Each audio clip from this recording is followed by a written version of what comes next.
Say, dance for me, dance for me, dance for me, oh. I never seen anybody do the things you do before.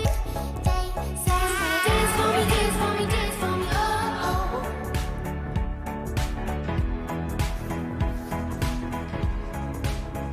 Merci de nous rejoindre dans la Maison des Formidables à 10h ce matin. On va prendre le café avec un formidable réalisateur. Il nous vient de Carpentras. Son film a été primé jusqu'à Hollywood. Il s'appelle La vie de Lise. C'est très sensible. C'est un très joli film et un très très beau personnage que l'on vous présente ce matin. Il s'appelle Thierry Jourdan. Il est là. Bonjour Thierry.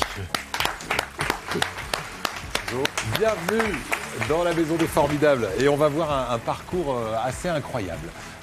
Encore aujourd'hui, quelqu'un qui a changé de vie à un moment et qui fait aujourd'hui, j'imagine, ce qu'il aime, c'est-à-dire aller vers l'humain et le mettre en valeur par le biais de films, de documentaires. C'est ça votre métier aujourd'hui. Exactement ça, ouais. Thierry, merci d'être avec nous parce que votre film La vie de Lise, qui raconte en un mot la vie d'une jeune fille atteinte de cécité et qui va avoir un chien guide d'aveugle et c'est la formation de ce chien guide d'aveugle et la relation avec Lise que vous avez filmé dans ce film. Oui, c'est tout à fait ça, c'est le fil rouge du film, c'est Lise avant l'arrivée du chien, pendant la formation et jusqu'à l'obtention du chien. Voilà, et vous avez obtenu pas moins de 8 prix du meilleur film documentaire.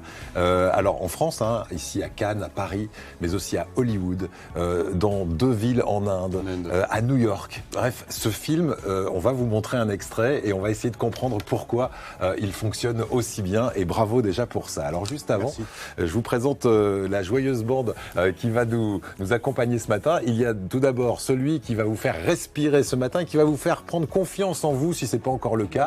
Exactement, bonjour à tout le monde. Sébastien Belin, comment ça va Sébastien? Ça va très bien et Thierry m'a inspiré en effet, vous allez voir un exercice sur la confiance en soi. Ouais. Bon, bah, on sera super confiant à la fin. Ah bah oui, bon, ok. Promis. Parfait, c'est garanti sur facture. Éric Leblond, c'est notre magicien et il va vous surprendre. Ah, je suis ravi, et surtout que je pensais partir avant la fin de l'émission, mais là je vais rester jusqu'au bout. Si je peux avoir pleinement confiance en moi dans ce métier-là, c'est bien. Jamais de trop. C'est bien, c'est bien. Non mais vous êtes plutôt confiant. Le tour va bien se passer. Vous me connaissez, voilà. Eric. Hein, il a un rapport avec l'invité? Oui. Bon, on verra ça tout à l'heure. Merci Eric. Thierry Jourdan, La vie de Lise. Vous pouvez nous faire le résumé rapidement de ce film et comment il vous est venu l'idée de le faire? On voulait filmer la vie, en fait. Jusqu'à présent, on a notre agence de communication audiovisuelle Studio One, qui est basée à Carpentras, à produire, réaliser des films publicitaires, institutionnels, qui étaient uniquement diffusés sur le net, donc avec toute une technique derrière de communication et avec un langage particulier. Avec ma femme Lana, qui est journaliste à la télévision ukrainienne et qui a d'ailleurs appris à parler français pendant le tournage de La vie de Lise. Parfait. On s'est posé la question de savoir qu'est-ce qu'on voulait faire de différent par rapport à ce qu'on avait l'habitude de faire. Donc, film plus long, diffusé au cinéma et mettre en avant la vie et montrer en fait que ce sont nos différences qui nous rassemblent. Ouais. Alors, on va découvrir Lise dans une seconde. Personnage très lumineux, c'est sans doute aussi pour ça que le film est autant apprécié à travers le monde. Qui est-elle, Lise, si on devait la présenter en quelques secondes? Lise, c'est une jeune fille de 12 ans qui est malvoyante. Et qui est remplie d'énergie, très lumineuse, avec un fort caractère, très bon élève à l'école, et qui marche très très vite.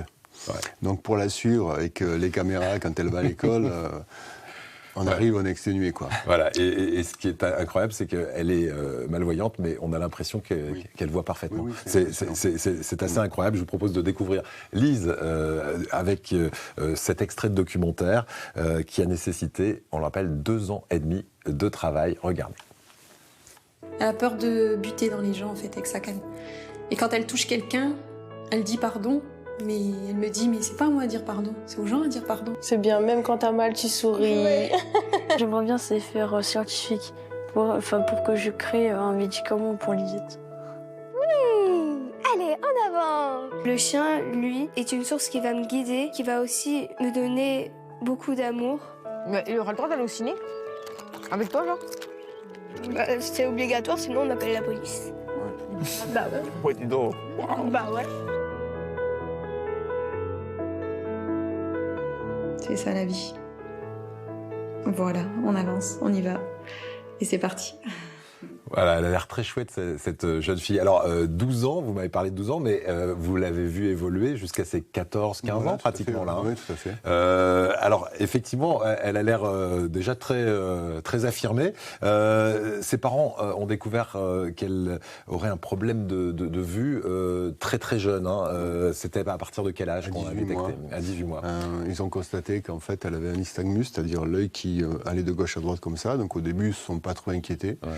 Et en commençant à faire les examens, ils ont aperçu qu'elle avait une tumeur sur le nerf optique qui la rendait malvoyante et qui va malheureusement, au fil des années maintenant, la rendre complètement aveugle. Voilà. Quel a été le parcours à partir de ce moment-là pour Lise et pour ses parents ? Des moments difficiles. Hein. Ouais. C'est un enfant, c'était la troisième en fait, d'une famille où il y a 2 autres grandes sœurs. Et comme le dit très bien Angélique, sa maman, à la fin du film, ils ont réussi à être unis. La famille, les amis autour. C'est ça qui était. Ça les a soudés. Ça les a soudés, avec quand même des moments très difficiles entre-temps. Et puis l'arrivée du chien, ça a permis à Lise en fait, d'acquérir une forme d'autonomie, d'indépendance dont elle avait besoin, dont elle avait ce ressenti qui était ancré en elle. Et ça a aussi un peu soulagé les parents de pouvoir faire en sorte que Lise, maintenant, si elle veut, elle prend son chien, elle va seule au cinéma, elle va avec ses amis prendre le bus pour aller au McDo. Voilà, on va voir comme ça lui a changé la vie. Oui. Hein, ce chien, alors on le dit, c'est un film lumineux, même avec de l'humour, parce que Lise, c'est vraiment pas du genre à se laisser aller, non. Et ses parents sont aussi dans cette dynamique. Ce film, c'est vous qui en avez eu l'idée. Comment a germé l'idée ? Vous connaissiez Lise avant ou pas du tout ? Pas du tout.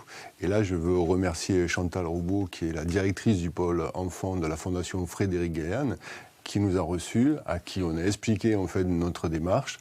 Et je me souvenais toujours, lors de la 2e réunion, où nous on avait une liste de critères en fait de sélection, notamment l'éloignement, parce que quand on fait un film documentaire, il faut être réactif. Il se passe des choses, c'est sur 2 ans, il faut être présent. Et Lise et ses parents, à cette époque-là, habitaient à Lille, dans le Nord. Voilà. Et vous, à Carpentras. Et nous, à Carpentras. Et donc, Lise était en haut, en fait, de la liste, et on descendait, et puis on avait commencé avec ma femme, Lana, à mettre une croix. Non, Lise, trop loin. Ouais. Et puis, au bout d'un moment, Chantal s'énerve, elle tape sur la table, elle dit, écoute, je t'ai mis Lise au-dessus de la pile. Les autres, tu oublies, c'est elle que tu choisis. Demain, elle est là, vous la rencontrez, et on verra ce qui se passe. Alors... Et le lendemain, par sécurité, on a amené les caméras. Et le courage a commencé ce jour-là. Voilà, pile là. Ouais. Qu'est-ce qui fait que vous vous êtes dit, ok, on va faire les kilomètres pour aller la voir ? C'est Chantal, en fait. Ça a été notre directrice de casting improvisée, et Chantal ne nous a pas laissé le choix. De la Fondation Gaillan, qui est une fondation qui, justement, a mis en place une école pour élever des chiens guides aveugles. Unique école de chiens guides en Europe pour enfants malvoyants, qui a été fondée par Frédéric Gaillan, qui lui-même aussi est malvoyant, enfin aveugle depuis l'âge de 18 ans. Et Frédéric avait un terrain familial qu'il a offert à la Fondation, et depuis 10 ans, voilà, ils offrent 10 chiens par an à des jeunes bénéficiaires qui sont répartis sur tout le territoire français, mais aussi en Europe, puisqu'ils font la Belgique, l'Italie.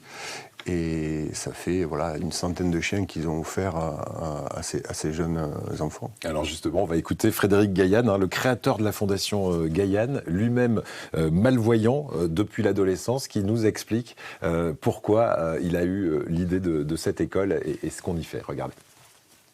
Alors j'ai eu l'idée de créer cette fondation, cette première école d'entraînement de chiens guides destinée exclusivement aux enfants aveugles et malvoyants. Je suis parti d'une feuille blanche, j'ai rêvé une école pour eux et j'ai décidé de donner un terrain familial à L'Isle-sur-la-Sorgue pour réaliser l'école que j'avais imaginée. Nous sommes là pour que leurs rêves se réalisent, mais aussi parce que leur avenir est devant eux et ils ne seront plus seuls pour affronter les difficultés de la vie, ils seront avec ce compagnon de route. Et c'est cet instant magique où il n'y a plus de barrière entre les larmes et le sourire. En avant! Oui, c'est bien! Il n'y a plus de barrière entre les larmes et le sourire. Alors je vais rebondir là-dessus parce qu'il paraît qu'à chaque projection, à chaque fin de projection, vous pleurez en regardant votre propre Mais ne film. serait-ce qu'en pensant à la fin, là, ici. Voilà. C'est terrible. Il se passe quelque chose. Pourquoi? Ouais. Je sais pas, il y a une alchimie qui se crée entre les images, la musique et la voix de Lise.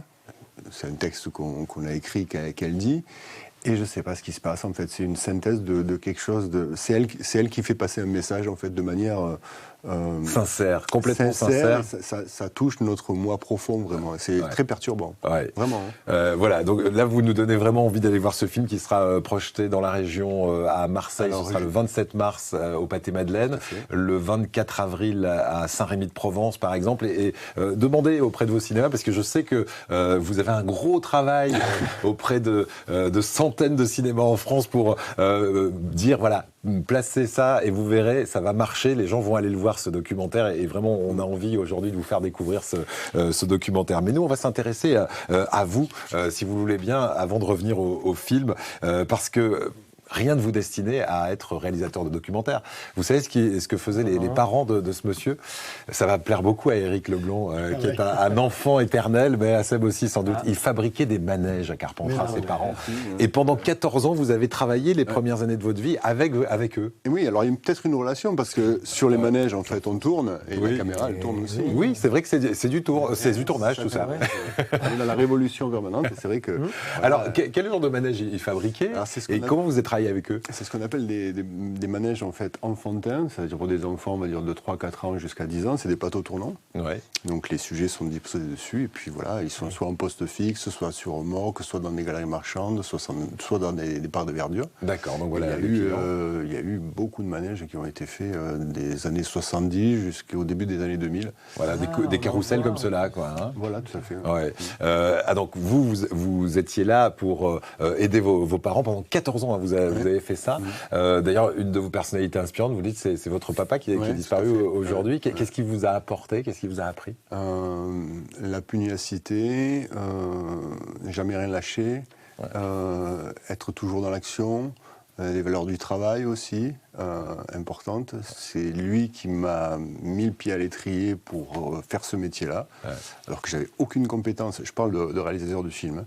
Du jour au lendemain, il m'a dit, il faut que tu le fasses, il faut que tu le fasses. Tu as envie de le faire? Fonce. Pas vraiment envie. Mais je l'ai fait quand même. Ouais, pourquoi? Il a réussi, il a eu une force de persuasion impressionnante. C'est venu de lui? C'est pas vous qui avez eu envie un jour d'ouvrir votre boîte de production? Il m'a trouvé des opportunités pour faire des films. D'accord. Et il m'a dit, mais c'est pas un problème, t'achètes la caméra, voilà, tu fais un prêt et tu y vas. D'accord. Et du jour au lendemain, je me suis retrouvé réalisateur comme ça, et c'est comme ça, mais je sais absolument. Mais des fois, on est meilleur. Ouais. Parce que les gens voient en nous une vocation que nous, on ne discerne pas forcément. Et c'est là qu'on va exploser, parce qu'on a ce côté un petit peu nonchalant, et on fait les choses sans aucune retenue. Et c'est souvent là que ça se passe super bien. Et surtout, on apprend de nos erreurs. Bien sûr. Il n'y a rien de plus formateur. C'est ça qui est... Et on sent une force tranquille chez vous. Hein. Ah oui. Ah oui, vous apaisez tout le monde là sur le plateau, moi qui suis une pile électrique. Il est posé. Il est posé. Alors, on va regarder ce que vous faites avec cette boîte de production. Alors, au départ, c'était du film institutionnel, publicitaire, etc. Puis, à un moment, vous vous êtes dit, moi, ce qui m'intéresse, c'est quand même l'humain et de le mettre, comme on disait, en valeur. Vous avez une série que vous avez produite qui s'appelle Être humain. Qu'est-ce que c'est le principe? Alors, Être humain, c'est le contre-pied un petit peu de tout ce qui se fait sur Internet. C'est-à-dire que plutôt que de faire des interviews d'1 minute, 1 minute 30, qui sont un peu punchy pour faire de la captologie, hein, c'est une science qu'on n'aime pas trop, nous, on s'est dit, bah, tiens, on va faire des interviews de 4-5 heures. Ok. Dans les conditions du direct, sans coupure. Et on va inviter des personnalités, des gens qui ont eu un parcours de vie, qui ont un parcours un peu atypique. Hein. Et ça a commencé, et c'est parti très très fort, et on a interviewé une 40aine de personnes, et les interviews duraient, je crois que le record, c'est 6 heures à peu près. 6 heures en ligne, c'est-à-dire que pendant 6 heures, vous discutez, alors non, vous des filmez. épisodes d'1 heure, mais ils sont mis les uns après les autres. Quoi. Oui, d'accord, mais le tournage se fait dans la foulée? Une journée. Alors, on va regarder ce que vous avez réussi à tirer d'un des grands supporters de l'ON. Si je vous dis René Melville, ça vous parle. C'est une figure à l'OM à Marseille. Il est décédé aujourd'hui. Très grand supporter. Ce jour-là, dans cette séquence qu'on a prise, il vous parle de sa femme et de l'amour qu'il lui porte. Et là, vous avez réussi à vraiment toucher l'humain. Regardez. Et je suis parti le 1er mai 67 à l'armée, à Salon. Et moi, je me suis chié dessus. J'ai dit, je m'en vais à l'armée, elle va tout faire pour me séparer de ma femme, de cette fille que j'ai. Mais je l'aimais, et on s'aimait tous les deux. Il se passe 2 mois, donc, et le 14 juillet 67, l'armée me donne la permission. Je vais à la maison, je prends Annie, et j'avoue franchement, je lui ai dit, voilà Annie, tu m'aimes? Moi je t'aime, je veux faire la vie avec toi. Elle me dit, moi aussi. Elle me dit, mais t'emmerve pas. Alors c'est ce qu'on fait, on fait un petit. Elle m'a dit, il n'y a pas de problème. Voilà. Voilà. Alors ce personnage qu'on connaît grande gueule dans les tribunes, qu'on connaissait grande gueule dans les tribunes, vous avez réussi à le faire chialer quand même.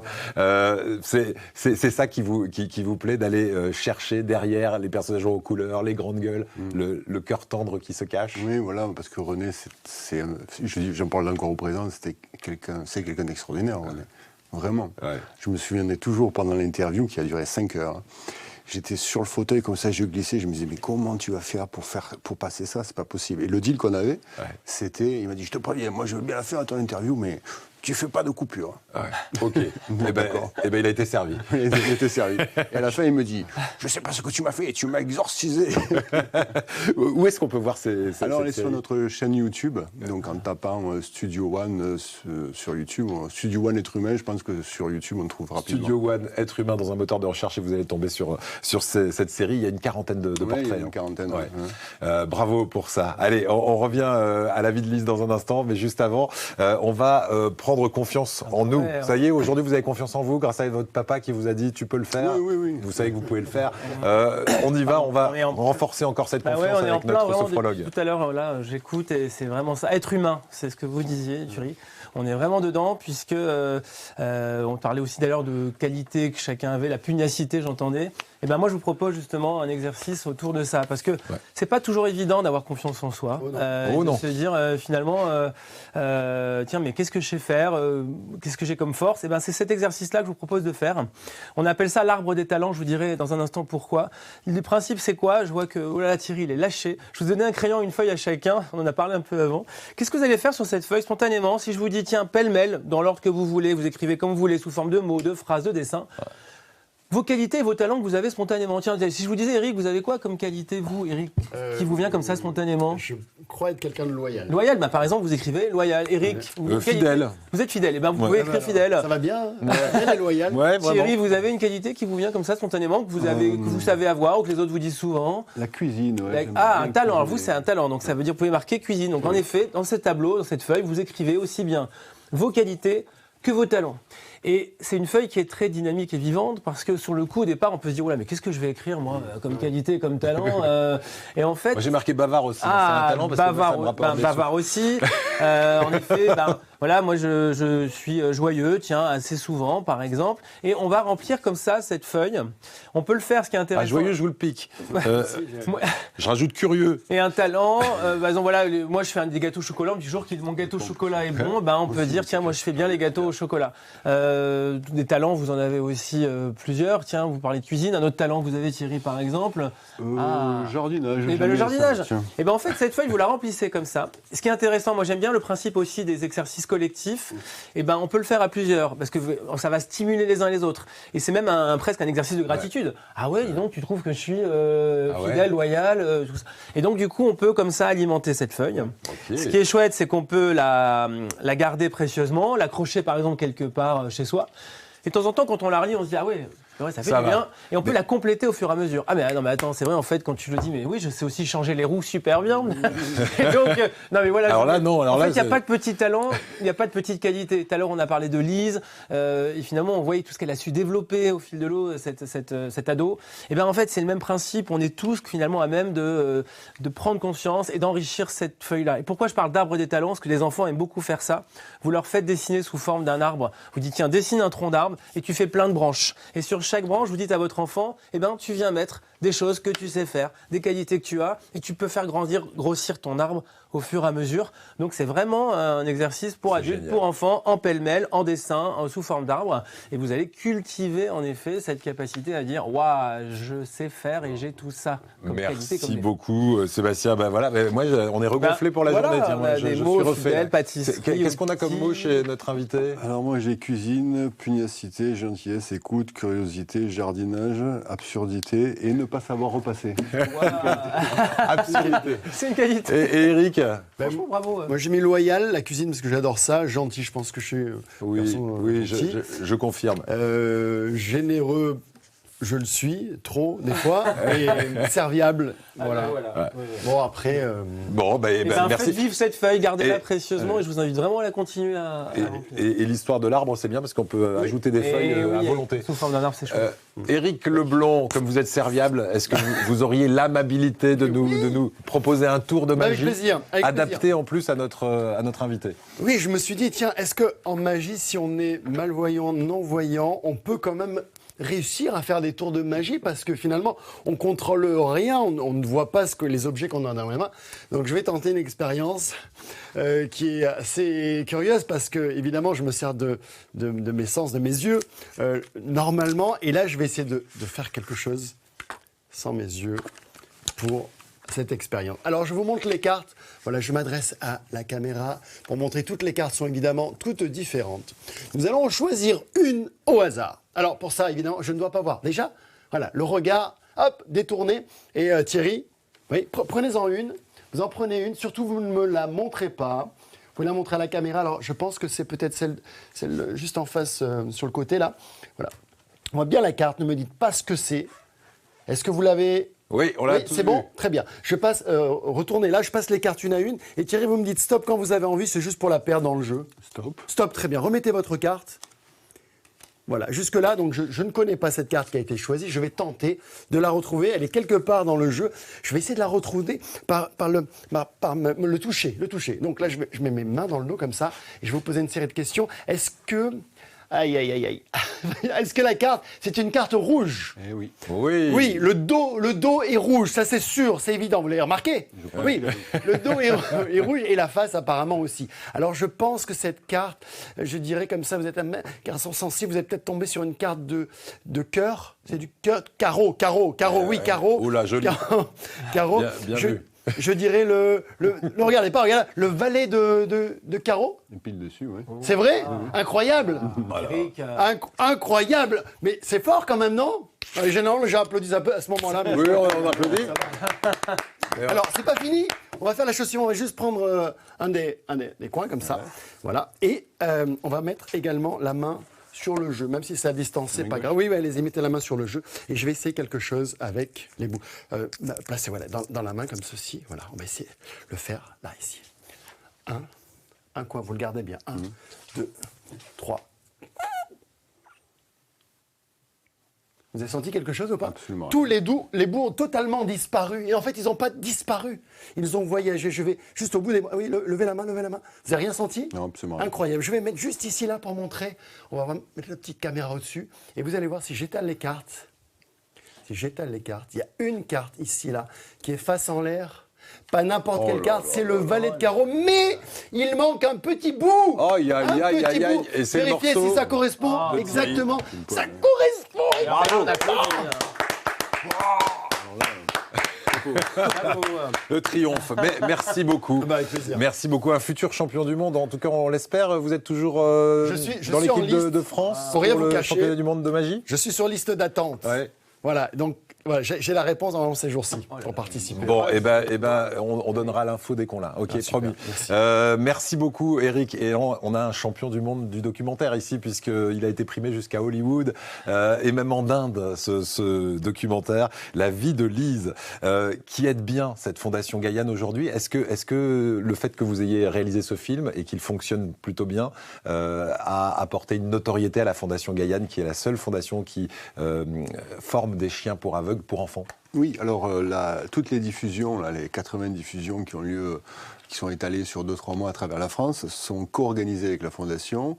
Et à l'issue de chaque diffusion, il y a un débat qui est organisé avec un des présidents de la délégation régionale de la Fondation et un jeune bénéficiaire de Chien Guide.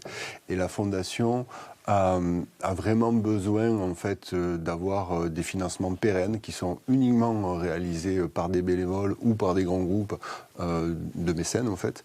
Et ils ont besoin vraiment qu'on les aide. Quoi. Combien ça coûte la formation d'un chien? Un chien coûte 25 000 €. Voilà, la formation de 2 ans et demi et le chien. Donc voilà, c'est une somme et ils arrivent à en collecter et c'est aussi maintenant un peu grâce à votre film et tout à leur travail à eux, parce qu'il y a quand même 17 personnes qui travaillent dans la Fondation presque à temps complet. Donc ça demande beaucoup d'énergie et puis ils essaient de communiquer, ils sont très actifs, le service communication, la présidente. En tout cas, bravo. Il nous reste 20 secondes. Comment va Lise? Vous avez régulièrement des nouvelles? Lise va bien depuis qu'elle a le chien. C'est une jeune fille épanouie. Ça lui a donné envie de faire de la chanson. Donc elle enregistre des titres qu'elle compose elle-même au piano et qu'elle chante. Et donc voilà, Lise elle est complètement épanouie et la vie est devant elle. La vie est devant elle. Ben, écoutez, merci beaucoup. Embrassez-la pour nous, ainsi que Réglisse, puisque c'est le nom de son chien. Allez voir ce documentaire, notamment le 27 mars en fin de semaine. Ce sera du côté de Marseille au Pâté-la-Madeleine. Et nous, on vous dit encore merci pour ça, Thierry. Merci, salut Eric, salut Seb. Salut. Merci. Et à demain 10h.